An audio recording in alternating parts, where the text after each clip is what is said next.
सिद्धार्थ यादव साहब, मैं आपसे जानना चाहता हूं कि जो विपक्ष का कहना है कि साहब हमने सिलसिलेवार ढंग से कुछ सवालों के सवाल पूछे, आपको सिलसिलेवार ढंग से उनका जवाब देना चाहिए, आप अपने कन्वीनियंस से जवाब दे रहे जो आपको सूट करता है।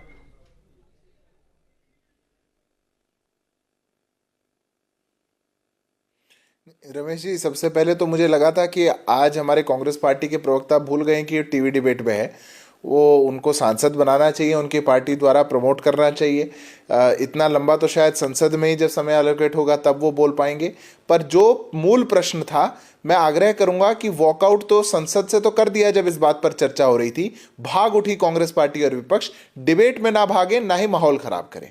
अब सिलसिलेवार तरीके से आपने उनको इतना समय दिया कि वो कुछ प्रश्न पूछें, पर जो विपक्ष की आदत हो चुकी है कि जब भी वोट चोरी, चुनाव आयोग, इलेक्शन कमीशन पर बात होगी तो वो दाएं से बाएं टहलने लग जाएंगे, पर कोई मुद्दे की बात आपसे नहीं करेंगे। एक एक बात का देश के गृह मंत्री ने फ्लोर ऑफ द हाउस पर खड़े होकर के जवाब दिया। एसआईआर के इतिहास से लेकर के, देश की चुनावी प्रक्रिया के इतिहास से लेकर के, संविधान के मैंडेट तक क्या हो रहा है, क्या नहीं हो रहा, सब कुछ उन्होंने बताया। पर जिस राहुल गांधी के दिमाग पर एक फितूर ऐसा सवार हो चुका हो कि हार का ठीकरा मेरे सर ना आ जाए, इसलिए चुनावी प्रक्रिया पर मैं झूठ बोलता फिरूं, उसका क्या किया जाएगा? मैं कहता हूं सारी बहस को आप छोड़ दीजिए। सबसे नया और ताजा चुनाव तो बिहार का हुआ है। दो चीजें बिहार के चुनाव में है अभी। एक तो अभी भी 45 दिन की विंडो चल रही है, जब कोई भी जाकर के किसी भी बूथ के लिए कोई भी एप्लीकेशन लगा सकता है। कोई एप्लीकेशन नहीं लगाई, जब 45 दिन बीत जाएंगे आप ही के चैनल पे रोते हुए मिलेंगे सब लोग। दूसरी बात, देश के सर्वोच्च न्यायालय ने सबसे बड़ी विंडो खोल के रखी है, कोई बार नहीं लगाया कि एक भी व्यक्ति का अगर गलत नाम कटा हो तो आप उसको हमारे पास लेकर के आइए ताकि हम इनको ठीक करवाएं, हम इलेक्शन कमीशन की फटकार लगवाएं। एक व्यक्ति को लेकर के नहीं गए पूरा कांग्रेस पार्टी का इकोसिस्टम। अब समस्या यह है, जब लाल बहादुर शास्त्री के समय में हो, जब इंदिरा जी के समय में हो, राजीव जी के समय में हो, नरसिम्हा राव जी के समय में हो, तब एसआईआर में कोई दिक्कत नहीं है। पर जैसे ही देश के अंदर एक राष्ट्रवादी सरकार एसआईआर करवाने लगेगी, जब विपक्ष में आपको बैठने की आदत नहीं है, दूसरे पक्ष में आप बैठ गए हैं और आप समझ नहीं पा रहे हैं कि हम चुनाव क्यों हार रहे हैं, वो कारण आप नहीं खोज पा रहे, तब आपकी दिक्कत है। और कंचना जी, क्या आपको लगता है कि जो एसआईआर को लेके जितने भी सवाल उठ रहे थे कल संसद से, आपको उसका जवाब मिल गया? गृह मंत्री के जवाब से आप संतुष्ट हैं? रमेश जी, मैं तो आपसे भी और हमारे भाई सिद्धार्थ जी से भी, इनसे भी सवाल पूछ रही हूँ कि जब यह सवाल पूछा गया सदन में, राहुल जी ने पूछा और अखिलेश जी ने पूछा और तमाम विपक्षी दल के नेताओं ने पूछा कि सीजीआई को क्यों हटाया गया। सीजीआई थे, प्रधानमंत्री थे, लीडर ऑफ अपोजिशन थे, सीजीआई को क्यों हटाया गया चुनाव आयोग के सिलेक्शन में? इसका अर्थ बता दीजिए। आखिर में किस पर्पस से हटाकर उनको आपने कैबिनेट रैंक के एक मंत्री को, जो प्रधानमंत्री के हिसाब से बोलेंगे, उनको रखा? ऑलरेडी पलटा भारी हो गया, 2:1 हो गया। तो कैसे कहेंगे कि चुनाव आयोग जो है वो निष्पक्ष है? वो तो ऊपर से ही निष्पक्ष नहीं है ना। लेकिन कंचना जी, मैं एक बात कहूं, अमित शाह जी ने दिया। कंचना जी, मैं एक बात कहूं, लेकिन ये भी तो सच है ना कि 2023 से पहले जो तत्कालीन सरकार होती थी वो अपने रिकमेंडेशन से चुनाव आयुक्त को सिफारिश कर देती, राष्ट्रपति उनको नियुक्त कर देते थे। भाई तब तो कोई प्रोसीजर भी नहीं था। अब वही है ना कि जो क्या ये जो 75 साल की बात करते हैं रमेश जी, कि 75 साल पहले 1947 में ये नहीं हुआ, तब ये नहीं हुआ। जो चुनाव आयोग हुआ करते थे, आप सब भी, आप तो बहुत जो है कि वरिष्ठ पत्रकार हैं, आपको भी मालूम है, कांग्रेस चुनाव आयोग को भेजती थी, जब बिहार में भेजती थी तो ये कहती थी कि अरे ये तो टीएन शेषन गए हैं, इस बार तो लालू जी की हालत खराब हो जाएगी। तो क्या हुआ था उस साल जब टीएन शेषन गए हुए थे बिहार में? सबसे बड़ा दल बनकर राष्ट्रीय जो है आरजेडी निकला हुआ था और हमारी सरकार बनी थी। कारण यह है कि इसी देश में अच्छे से अच्छे भी चुनाव आयुक्त हुए हैं, मुख्य चुनाव आयुक्त अच्छे से अच्छे हुए, लेकिन इस बार के जो चुनाव आयुक्त हैं वो क्या जवाब देते हैं? जब आप सीसीटीवी कैमरे की फोटोज मांगते हैं, अपनी माताओं और बहनों का फोटोज देखना चाहिए क्या, वीडियो मांगना चाहिए क्या? तो क्या आपने माताओं और बहनों से पूछकर वो सीसीटीवी कैमरा इंस्टॉल किया था? अरे बेडरूम का फोटोज नहीं मांगा जा रहा है, बूथ का फोटोज मांगा जा रहा है। और आप नाचते हुए, एसआईआर करवाते हुए कुछ महिलाओं का फोटोज डालते हो अपने जो है कि ट्विटर हैंडल पे, फेसबुक हैंडल पे, तब आपको महिलाओं की इज्जत की बात नहीं आती। तो इस तरह के चुनाव आयुक्त आज के पहले नहीं हुए हैं, कैसे भी हुए हैं, लेकिन इस तरह के नहीं हुए हैं जी, इतने बेहुदा, इतने हुए जो जवाब दे। अगर सिद्धार्थ जी के पास जवाब है तो बता देना। सिद्धार्थ जी आप जवाब दीजिए। ठीक है कंचना जी, सिद्धार्थ जी जवाब देंगे, फिर मैं आता हूं।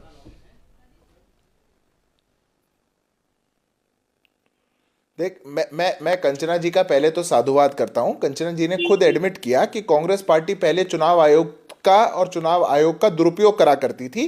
चुनाव आयुक्त को लगा करके कहा करती थी कि आरजेडी जो उनके विपक्ष में थी तब, या हार जाएंगे। ऐसा दुरुपयोग कांग्रेस पार्टी इतिहास में करती आई है और यह कोई छुपी हुई बात नहीं है। कैसे चार देश के मुख्य चुनाव आयुक्तों को चुनाव लड़वाया, राज्यसभा में भेजा, उनको पोस्ट रिटायरमेंट बेनिफिट्स दिए। यह कांग्रेस पार्टी की आदत थी और राज्यसभा का मेंबर बना बना के बैठाते थे ताकि वो उनको फायदा दे सके। पर रही बात, आपने दो मुख्य बातें पूछी, मैं दोनों का उत्तर दे रहा हूं। कंचना जी, आप सीसीटीवी फुटेज लेना चाहती हैं, बिहार चुनाव की लेना चाहती हैं, आप आज ले सकती हैं, कोई आपको नहीं रोकता। समस्या यह है कि देश का संविधान 45 दिन की एक लिमिट बताता है। कब किस चीज की? आपकी इलेक्शन अपील की। आप कहती हैं कि इलेक्शन अपील की तो जो अवधि है वो 45 दिन रहनी चाहिए, पर सीसीटीवी में 3 साल बाद भी मांग सकती हूं। यह देश का तरीका नहीं है। आपको लेना है, आज लेना है, बिल्कुल जाकर के लीजिए, पहली बात। दूसरी बात, आपने वहां प्रश्न पूछा गया क्यों हटा दिया गया, सीजेआई को क्यों हटा दिया गया। यह सबसे बड़ा भ्रम है जो विपक्ष पूरे देश में फैलाना चाह रहा है। इस देश के अंदर चुनाव आयुक्त की प्रक्रिया को लेकर के यूपीए के काल में एक ही प्रक्रिया थी, जिसको मन में किया, पीएमओ ने जिसकी रिकमेंडेशन भेजी, वो सीधे बना दिया जाएगा। माननीय उच्चतम न्यायालय ने अपने आदेश में, सिद्धार्थ जी, आज भी तो कुछ नहीं बदला ना। आज भी तो 2:1 है बनाए, और सर आज भी तो 2:1 है। आज भी तो आप जैसा चाहेंगे वही बनेगा। आज कौन सा बदल गया? रमेश जी, मेरे को सच्चाई बता दे। नहीं, मेरे को रमेश जी मुझे जवाब। हाँ, मैं आ रहा हूं कंचना जी, मैं आ रहा हूं। प्लीज कंप्लीट करिए सिद्धार्थ जी। जो जिस सर्वोच्च न्यायालय की बात विपक्ष कर रहा है, ब्लैक एंड व्हाइट में देश की सर्वोच्च न्यायालय ने लिख करके दिया, जब तक सरकार व्यवस्था नहीं बनाती, अंतरिम व्यवस्था यह रहेगी जिसके मेंबर सीजेआई हैं। देश के सीजेआई ने कहा कि यह परमानेंट व्यवस्था नहीं है, सरकार को व्यवस्था बनानी है। अब यह 2:1 का गेम नहीं है, क्योंकि मन से नहीं बनाया जाता। अब सिद्धार्थ जी, मैं कंचना जी का जवाब ले लूं, फिर आपसे बात करता हूं। हाँ, कंचना जी, आप जवाब दे दीजिए सिद्धार्थ जी का। उसके क्या नाम है, उनके क्या क्रेडेंशियल्स हैं? अगर लीडर ऑफ ऑपोजिशन उसमें बैठेगा, इससे ज्यादा पारदर्शिता आप क्या लेंगे? ठीक है, आपके समय में थी नहीं। केवल आप प्रॉब्लम यह है, हम केवल प्रॉब्लम नहीं सिद्धार्थ जी, हिपोक्रेसी नहीं। मैं आपको एग्जाम्पल देता हूं। दिक्कत यह है कि हम अपना कल ठीक कहा गृह मंत्री जी ने, हमें इतिहास को लाना पड़ेगा और मैं इतिहास को लाना चाहता हूं। वीरप्पा मोइली की एडमिनिस्ट्रेटिव रिफॉर्म कमेटी ने क्या कहा था, लॉ कमीशन ने क्या रिकमेंडेशन दी थी, जो लॉ कमीशन की रिकमेंडेशन थी उसे ही सुप्रीम कोर्ट ने आगे बढ़ाया था। आज आप कह रहे हैं साहब उन्होंने, वो ठीक बात है, आप सुप्रीम कोर्ट के डायरेक्शन को इस तरह से रख ले। कंचना जी जवाब दीजिए, फिर मैं आता हूं। जी, मैं सिद्धार्थ जी कह रहे हैं कि संविधान कहता है 45 दिन में डिस्ट्रॉय कर देना चाहिए। और भाई कौन सा संविधान कहता है? संविधान में कहाँ लिखा हुआ है? आपके बनाए हुए तत्कालिक कुछ नियम को संविधान नहीं हो जाता है। सिद्धार्थ जी, आपने नियम बना दिया कि 45 दिन बाद सीसीटीवी फोटोज डिस्ट्रॉय कर दिए जाएंगे। आपने नियम बना दिया कि जो ये होंगे इलेक्शन कमिश्नर होंगे, मुख्य चुनाव आयुक्त होंगे, उस पर आप कोई एफआईआर नहीं कर सकते। आपने पूरी तरह से उनको इम्यून कर दिया, पूरी तरह से उनको प्रोटेक्शन दे दिया। और क्या नतीजा है? संसद में बहस चल रही है ना, संसद में बहस, जब अखिलेश जी बोल रहे हैं लखीमपुर खीरी का, जब उन्होंने उदाहरण देना शुरू किया तो सभापति स्पीकर जी क्या कर रहे हैं? नहीं, सिर्फ वंदे मातरम, सिर्फ वंदे मातरम, वंदे मातरम पे बोलिए, आप उदाहरण नहीं दीजिए, आप इससे मत भटकिए, आप उससे मत भटकिए। लेकिन जब देश के गृह मंत्री साला तक बोल देते हैं, साला तक, और वही स्पीकर महोदय एक बार इंटरप्ट करके नहीं बोलते हैं कि गृह मंत्री जी आपने गलत बोला। गृह मंत्री जी खुद ही कहते हैं कि हटा दीजिए महोदय, इसको हटा दीजिए महोदय। मतलब वो गृह मंत्री जी अपनी सदन को अपने हिसाब से चलाना चाह रहे हैं कि मैं जो कहूंगा यही चलेगा, मैं जो कहूंगा स्पीकर वही करेंगे। और चाहे आज संजय सिंह जी ने मोतिहारी का उदाहरण दिया, कई सारे ऐसे बिहार के उदाहरण दिए विधानसभा के। आज आप बिल्कुल सही कह रही। मेरा आपसे भी एक सवाल है, मेरा आपसे भी एक सवाल है कंचना जी, मेरा आपसे भी एक सवाल है। देखिए, जब बात इलेक्टोरल रिफॉर्म की हो रही है तो होलिस्टिक बात होनी चाहिए।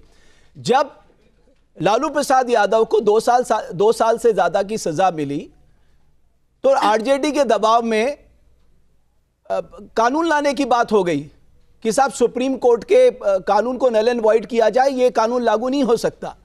कौन चाहता है साहब इस देश में रिफॉर्म करना? मुझे बताइए, आप सारे राजनीतिक दल बैठे, कौन चाहता है?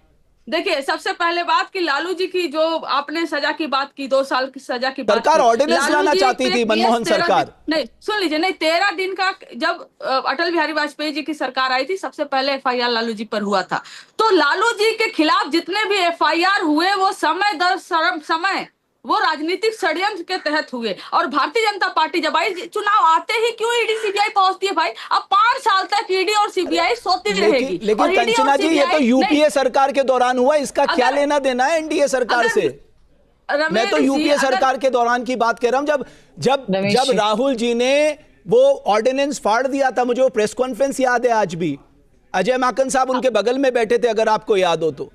रमेश जी, मुझे बिल्कुल अच्छे से याद है। तो एक बात बताइए, यूपीए 1 में और यूपीए 2 में, यूपीए 1 में जो हमारी इतनी ज्यादा संख्या थी, यूपीए 1 में जो हमारा स्टेट मेजर हुआ करता था, लालू जी की कहते थे वो चलता था सदन में, वो काम होता था सदन में। बताइए, अगर लालू जी इस तरह के कानून अपने प्रोटेक्शन के लिए बनवाते तो उस समय नहीं बनवा लेते, जिस समय वो ताकतवर थे। ऐसा नहीं है जिस तरह के आप पोर्ट्रे करना चाह रहे हैं। नहीं, कंचना जी, आप गलत लेगी मेरी बात को। मैंने कहा जब कोर्ट का डिसीजन आया, कोर्ट के डिसीजन को नल एंड वॉइड करने के लिए ऑर्डिनेंस लाने की तैयारी थी। उस ऑर्डिनेंस को फाड़ा था, पब्लिकली फाड़ा था।